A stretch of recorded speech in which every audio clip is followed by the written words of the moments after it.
proper windy this morning. John's just tidying a pile. We've got that window book tomorrow. Andrew's moving his sheep feed. I'm just going to put my screwdrivers somewhere, lost them. Gonna go and check the fuse in an extension cable we're using for the diesel tank. Pallet of feed.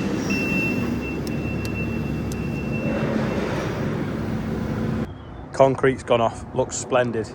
So last night we decided that we put the kids' footprints in it. So that's James's and that's Clara's. That's the cat. That's the date yesterday. Chester decided to try running it, so that's his. And that's James afterwards doing it again, even though we told him not to. Well, in fact, he was impatient while Clara was doing it. No, in fact, that's 2 Claras and that's 1 of James's. But yeah, looks good. Pleased with that. Oh yeah, and then the cat's obviously walked over it this morning with muddy prints. The boiler's just said the Stoker August jam, which is this one that feeds it. I thought, that's a bit strange. I've not done that for ages, so I took the panel off to look. That's full of chip. Again, that's a bit strange. Looked on the floor. Keyway's dropped out of the drive, so we'll have to take this off, put the keyway back in, and then get that running, and then should be fine. So that sprocket, that chain wants tightening that, so that's, oh there you go, that's where it's come off there, hasn't it? That's warped out and dropped out. So that's driven by that motor through that shaft that then drives that one. And because that's wiggled out, there's no sprocket in it. It's now not driven the bottom.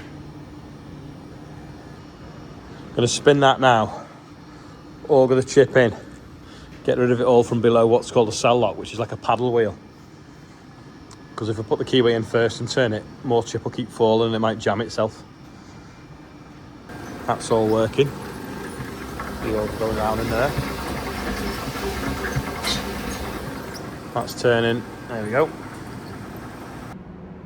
The mullet spike Mark II is pretty much finished. The Mark III version, which is going up to Charlotte's, is currently just a square, getting ready for construction. Need to order some brackets. I'll get them off Cramp to go onto that. I don't know whether though. Oh no, I suppose it will. Middle pin there, up there. 2 spikes in the middle of it. Yeah, that'll be fine. As long as that's 37 inches or whatever it is. The Merlot hitch is similar to this in some ways. You've got the 2 top hooks and then the middle pin, and the distance is slightly less. So we can actually pick up JCB stuff with the Merlot, but it doesn't latch on properly. But that's to go up to Ashbrooks to go on higher JCBs, because we borrowed one off Chris and Danny, so we can bring that back next time we're up there and take that one. Just need to paint now. So the paint colours, I think it's just going to be we've either got black, we've got yellow, and we should have some green. So it's going to be one of them colours. Might just do it yellow so it matches, and then you can see it in the dark when you're lifting up in the roof.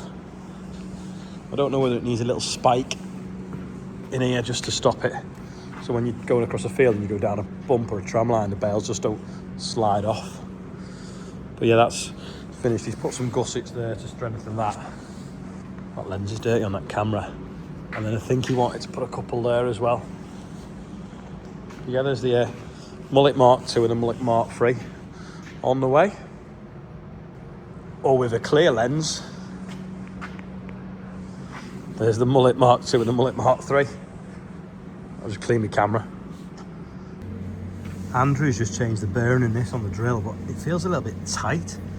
And it did catch a tree once. I don't know whether it's that shaft's a little bit bent in the middle.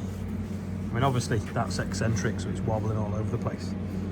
But it feels like going that way through the twin bearings. It sits inside there.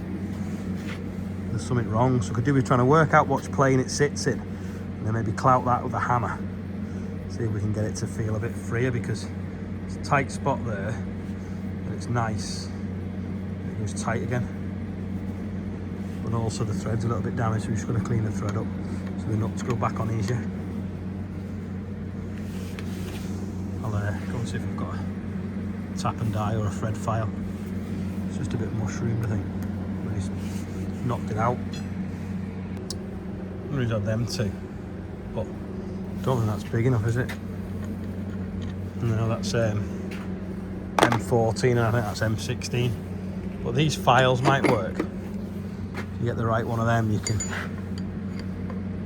kind of file the thread. I'm going to find out which one. That's M14, but it still might work. Oscar's doing a project in school and he's looking for people to help him with a survey, so he's done a little video. Here it is. 3, 2, 1, action. You going, yeah? Yeah. Okay. Olly's kindly let me put this video in his video. That makes sense. So if you're from Halewood, it'd be really appreciated if you could do this questionnaire. It's for me geography coursework, and yeah, I need help filling out. But could you only fill it out, please, if you are from Halewood and you do watch the videos? I'll put a picture of this at the end of this clip. Thank you. Yeah, so you can help him. This is the QR code, and I'll try and put the link under the video as well. John's neating the pile up ready for this chipper that's coming on demo tomorrow. I don't know how much it's going to do, but it's nice, area ready for him. Andrew's just putting them back on.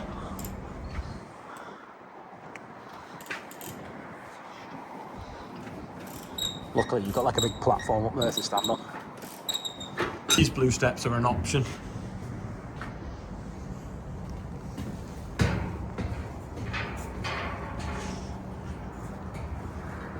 This camera lens is dirty again, isn't it? Everything looks blue.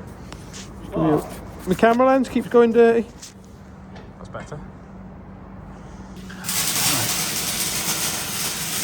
JCB yellow.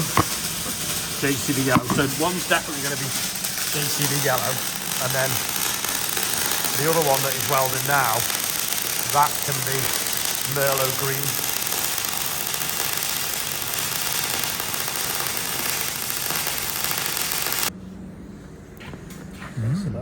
The heat off that. Warm my little fingers up. Yeah, we just brackets. I don't think are going to arrive till Monday now for that, which is a shame, but it's got to have that cut out anyway to be put in. 2 of them to go on it. Well, the spikes are on the way, aren't they? Are they the spikes in the brew room, them ones? Yeah. Oh yeah, because they're shorter, aren't they? Shorter, yeah. Yeah, and then that one's got 3, a little bit longer spikes on. We forgot, when he picked the steel up before, we forgot to fit the steel up for that, to put it on the front of the John Deere until we get a solid replacement. There's another quiz questions for today. What are them off? They're actually off the aero. I'm going to spoil it. I just found them on the yard. Must have dropped them off that pallet yesterday, so Ian's going to post them up to Bolly Scotland. They might actually arrive before the aero, unless his truck got there today. A very wet mix, that. I'm not happy how some of the cement's floating.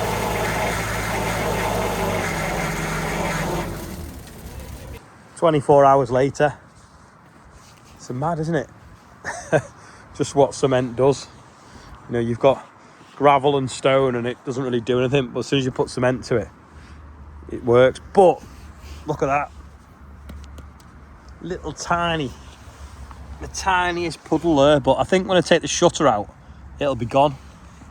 But I don't think I've done too bad. I obviously paid attention when they poured the yard the other day. Need a marble to roll across it, don't I, to show you how flat it is. In fact, you can see better from here. That little tiny puddle, but like I say, if I take the shutter out, it should be fine. Coming out the wind. Yesterday, everyone was like, why didn't we use the Keenan mixer? Well, the simple reason is, you might not see, but the driveway is pretty tight to back it round the bend and get it into the slab. Plus, we'd have had to back it off the block paving and it'd have all started moving and crumbling. So it didn't make sense, and we only needed like a couple of cube. So That's why we did it in the pan mixer, so that we could come in with a Merlot, we could fit in easy and then boom out across without having to go too close to the edge of the block pavement and disturbing it all. So yeah, that is why we didn't use the Keenan concrete mixer. But next time we do a big slab, we will do.